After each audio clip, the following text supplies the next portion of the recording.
नमस्कार दोस्तों, the exam care में आप सभी का स्वागत है।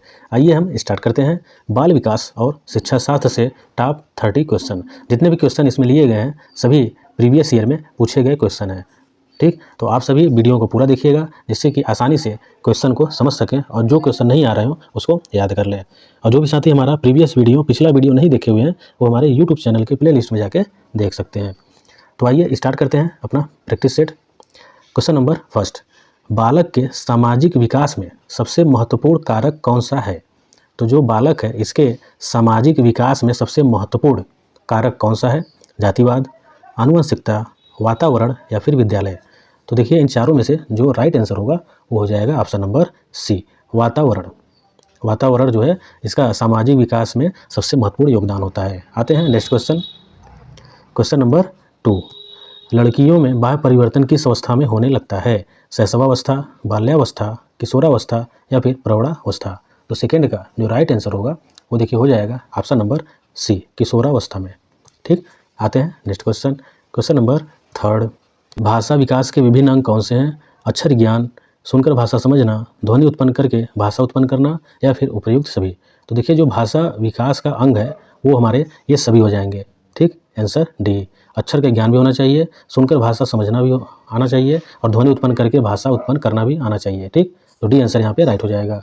आते हैं next question. Question number 4, Lamarck ने अध्ययन किया था। तो जो लैमार्क है इन्होंने किसका अध्ययन किया था? स्कूल का, वातावरण का, समाज का या फिर वंशानुक्रम का।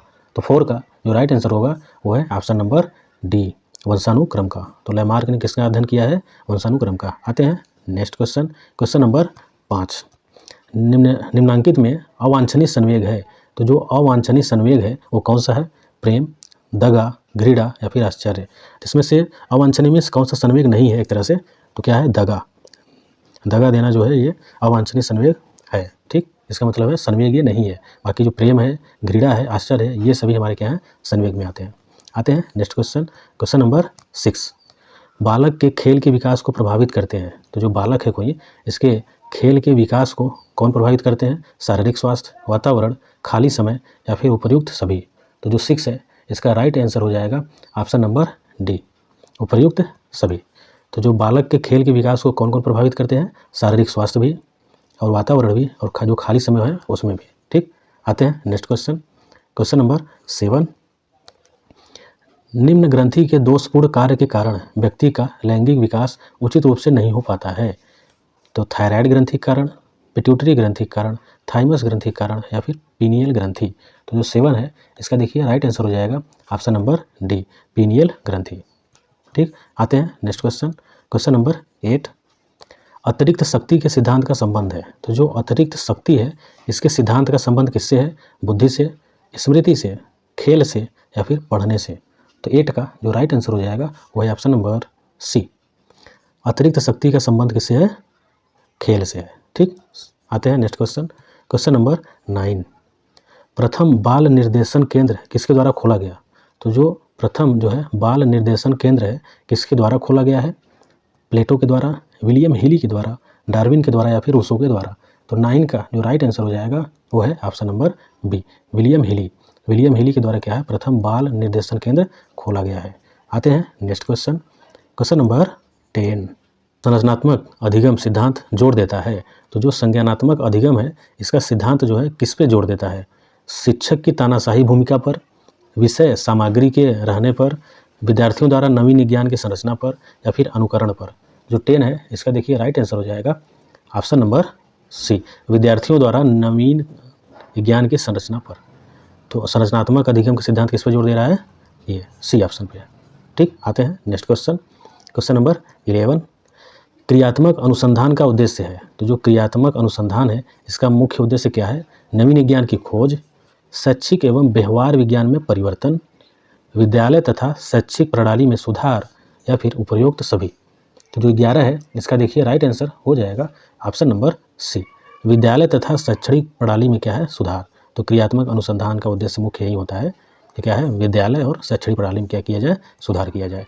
आते हैं next question. Question number 12, Christina अपनी कक्षा को क्षेत्र भ्रमण पर ले जाती है। वापस आने पर अपने विद्यार्थियों के साथ भ्रमण पर चर्चा करती है। यह किस ओर संकेत करता है?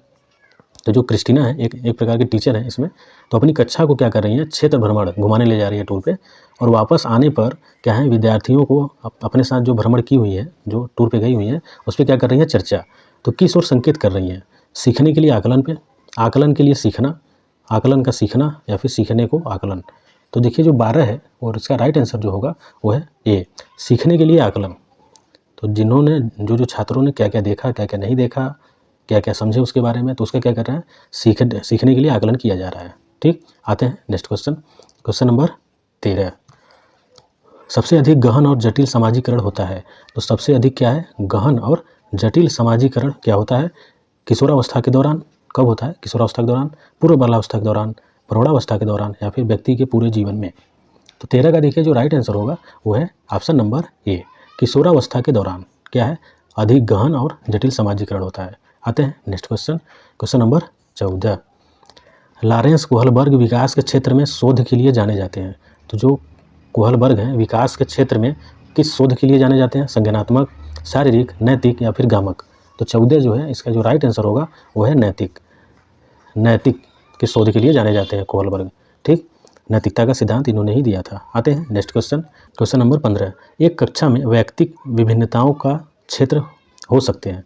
तो जो कोई क्लास है उसमें क्या है, वैयक्तिक विभिन्नताओं का क्षेत्र हो सकता है, किसमें, रुचियों के, सीखने के, चरित्र के, या फिर ये सभी। तो 15 का जो राइट आंसर होगा इसमें देखिए, वैयक्तिक विभिन्नताओं का क्षेत्र जो होता है वो रुचियों का भी होता है, सीखने के लिए भी होता है और चरित्र के लिए भी होता है। तो डी ऑप्शन यहाँ पे क्या हो जाएगा, सही। ओके, डी ऑप्शन यहाँ पे राइट है। आते हैं नेक्स्ट क्वेश्चन, क्वेश्चन नंबर 16। कौन सा सीखना अस्थाई होता है। तो कौन सा जो अधिगम है, जो सीखना है वो क्या है, अस्थाई है, रटकर, समझकर, सुनकर या फिर देखकर। तो 16 का देखिए जो राइट आंसर होगा, आसान है क्या, समझकर। किसी चीज़ को अगर हम समझकर सीखेंगे तो क्या होता है, अस्थाई होता है वो। आते हैं नेक्स्ट क्वेश्चन, क्वेश्चन नंबर 17। 17 में देखते हैं औपचारिक संक्रियात्मक अवस्था है। तो औपचारिक संक्रियात्मक अवस्था किस आयु के बच्चों को कहा जाता है, जन्म से 24 माह, 2 से 7 वर्ष, 7 से 11 वर्ष, या फिर 11 वर्ष के बाद। तो जो 17 है इसका देखिए जो राइट आंसर होगा वो है ऑप्शन नंबर डी, 11 वर्ष के बाद की आयु क्या कहते हैं, औपचारिक संक्रियात्मक अवस्था। आते हैं नेक्स्ट क्वेश्चन, क्वेश्चन नंबर 18। भाषा अवबोधन से संबद्ध विकास है। तो जो भाषा का अवबोधन है इसका संबंध विकास किससे है, पठन वैकल्प से, जिसे डिस्लेक्सिया कहते हैं, वाक संबंध रोग से, एस्फिसिया से, भाषाघात जिसे एफासिया से, या फिर चलाघात जिसे एप्रॉक्सिया से। तो जो 18 है देखिए इसका राइट आंसर हो जाएगा ऑप्शन नंबर सी, भाषाघात जिसे एफासिया कहा जाता है।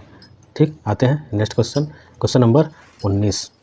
हार्नी के अनुसार मौलिक दुश्चिंता के संप्रत्यय का विकास होता है। तो जो हार्नी है एक मनोवैज्ञानिक है, इनके अनुसार क्या है कि मौलिक दुश्चिंता के संप्रत्यय का विकास होता है किसमें, बाल्यावस्था में, किशोरावस्था में, वयस्कावस्था में, या फिर वृद्धावस्था में। तो 19 का जो राइट आंसर होगा वो है बाल्यावस्था में। तो बाल्यावस्था में जो है मौलिक दुश्चिंता का संप्रत्यय का विकास होता है, किसके अनुसार, हार्नी के अनुसार। इसको याद कर लीजिएगा। आते हैं नेक्स्ट क्वेश्चन, क्वेश्चन नंबर 20। जीव में विकास तथा वर्धन का पूरा होना परिपक्वता कहलाता है। परिभाषित किया है, किसने परिभाषित किया है कि जीवों में, फिर जीव में जो विकास है तथा वर्धन का पूरा होना क्या कहलाता है, परिपक्वता कहलाता है। तो किसने, थार्नडाइक ने कहा है, सार्टेन ने, हल ने, या फिर शेरमैन ने। तो 20 का जो राइट आंसर होगा वो है सार्टेन ने ये बात कही हुई है, परिभाषित किया है। आते हैं नेक्स्ट क्वेश्चन, क्वेश्चन नंबर 21। किसने बालक के प्राकृतिक विकास के प्रभाव पर बल दिया। तो बालक के जो प्राकृतिक विकास पर, उसके प्रभाव पर बल दिया किसने, मॉन्टेसरी ने, सेगुइन ने, बर्क ने, या फिर बिनेट ने। तो 21 का जो राइट आंसर होगा वह है मॉन्टेसरी ने। मॉन्टेसरी ने क्या किया है, बालक के प्राकृतिक विकास के प्रभाव पर बल दिया है। तो ये आंसर राइट है। आते हैं नेक्स्ट क्वेश्चन, क्वेश्चन नंबर 22। पियाजे के अनुसार 4 से 8 माह में कौन सा संज्ञानात्मक विकास होता है। तो जो पियाजे हैं इनके अनुसार 4 से 8 माह में कौन सा संज्ञानात्मक विकास होता है, हाथ मुंह संबंधन, आँख हाथ संबंधन, प्रतिवर्ती क्रिया, या फिर बोलना शुरू करना। अब 4 से 8 माह में तो बोलना शुरू करेगा नहीं। ठीक, जिसमें से देखिए जो 22 का राइट आंसर होगा वो है आँख हाथ का संबंधन। तो आँख हाथ का संबंधन करने लगेगा पियाजे के अनुसार 4 से 8 माह का बच्चा जो रहेगा। आते हैं नेक्स्ट क्वेश्चन, क्वेश्चन नंबर 23। बाल अध्ययन के पिता किसे कहा जाता है। तो बालक के अध्ययन मतलब बालकों पर जो अध्ययन है इसके पिता किसे कहा जाता है, बाल अध्ययन के, स्टेनली हॉल को, प्रियर को, सीउन को, या फिर वाटसन को। तो 23 का जो राइट आंसर होगा वो है स्टैनली हॉल को। स्टैनली हॉल को पिता कहा जाता है किसका? बाल अध्ययन का। आते हैं नेक्स्ट क्वेश्चन, क्वेश्चन नंबर 24। नवजात के स्वास्थ्य को जांचने के लिए प्रयोग में ली जाने वाली मापनी स्केल है। तो कोई नवजात शिशु है, उसके स्वास्थ्य को जांचने के लिए प्रयोग में ली जाने वाली मापनी स्केल क्या है? TAT या फिर APGAR स्केल, APGAR स्केल या फिर WISC स्केल या फिर TTCT। ध्यान दीजिएगा, इसका इंग्लिश वर्जन भी सभी लिख लीजिएगा। यहाँ पे TAT या फिर यहाँ पे APGAR ये स्केल है, या फिर थर्ड जो है WISC यह स्केल है, या फिर TTCT ये स्केल है। तो इसमें देखिए जो राइट आंसर होगा 24 का वो है option number C, WISC scale. WISC scale से मेजर की जाती है। आते हैं नेक्स्ट क्वेश्चन, क्वेश्चन नंबर 25।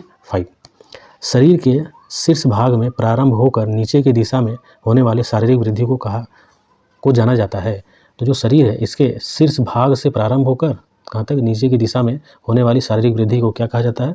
सिर पदाभिमुख अनुक्रम, केंद्र अपसारी अनुक्रम, उच्चतम अनुक्रम या फिर न्यूनतम अनुक्रम।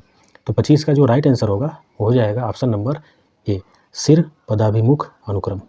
ओके, आते हैं। वैसे भी देख सकते हैं शीर्ष से ऊपर से कहाँ जा रही है? नीचे की तरफ। तो सिर क्या ऊपर की तरफ है? पदानुमुखी मतलब नीचे की तरफ, पद जो है नीचे होता है। आते हैं नेक्स्ट क्वेश्चन, क्वेश्चन नंबर 26।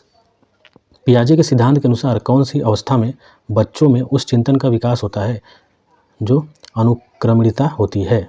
तो किस चिंतन का? उस चिंतन का विकास होता है जो अनुक्रमणिता होती है। पियाजे के सिद्धांत के अनुसार किस अवस्था में होती है? संवेदी प्रेरक में, प्राक संक्रियात्मक में, मूर्त संक्रियात्मक या फिर औपचारिक संक्रियात्मक। तो देखिए जो 26 है इसका राइट आंसर होगा ऑप्शन नंबर B, प्राक संक्रियात्मक अवस्था में क्या होता है कि चिंतन का अनुक्रमणिता होती है। ठीक, चिंतन का विकास होता है जिसमें अनुक्रमणिता होती है। आते हैं नेक्स्ट क्वेश्चन, क्वेश्चन नंबर 27।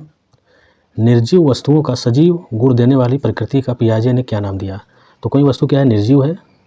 निर्जीव वस्तु को सजीव गुण देने वाली प्रकृति को पियाजे ने क्या नाम दिया है? कल्पना का, केंद्रीकरण का, सजीव चिंतन का या फिर वस्तु स्थिर का। तो जो 27 है इसका राइट आंसर होगा ऑप्शन नंबर C, सजीव चिंतन का। ठीक, जैसे कोई निर्जीव वस्तु हो और उसको सजीव गुण अगर देने की प्रकृति, कोई बालक दे रहा है प्रकृति इसको सजीव चिंतन का, सजीव गुण देने का, तो क्या कहेंगे? पियाजे के अनुसार क्या नाम दिया है? सजीव चिंतन। आते हैं नेक्स्ट क्वेश्चन, क्वेश्चन नंबर 28। बालकों के सर्वतोन्मुखी विकास हेतु सर्वाधिक उचित विद्यालय है। तो सर्वतोन्मुखी विकास मतलब सभी क्षेत्र में विकास किसका? बालक का। सर्वाधिक उचित विद्यालय कौन सा है? खेल के मैदान, समुदाय, प्रकृति जगत या फिर प्रयोगशाला। तो जो 28 है इसका राइट आंसर होगा खेल के मैदान। खेल के मैदान में क्या है? सर्वतोन्मुखी विकास होता है बालक का। इसका मतलब है सभी क्षेत्रों में। ठीक, आते हैं नेक्स्ट क्वेश्चन, क्वेश्चन नंबर 29। बालक के विकास से ज़्यादा महत्वपूर्ण क्या है? तो बालक के विकास से ज़्यादा महत्वपूर्ण क्या है? वंशक्रम, वातावरण या फिर वंशक्रम एवं वातावरण दोनों या फिर शिक्षा। तो 29 का देखिए जो राइट आंसर होगा वो है वंशक्रम एवं वातावरण दोनों। इन दोनों का जो है बालक के विकास में यह में रहेगा में ज़्यादा महत्वपूर्ण है। ठीक, आते हैं नेक्स्ट क्वेश्चन, क्वेश्चन नंबर 30।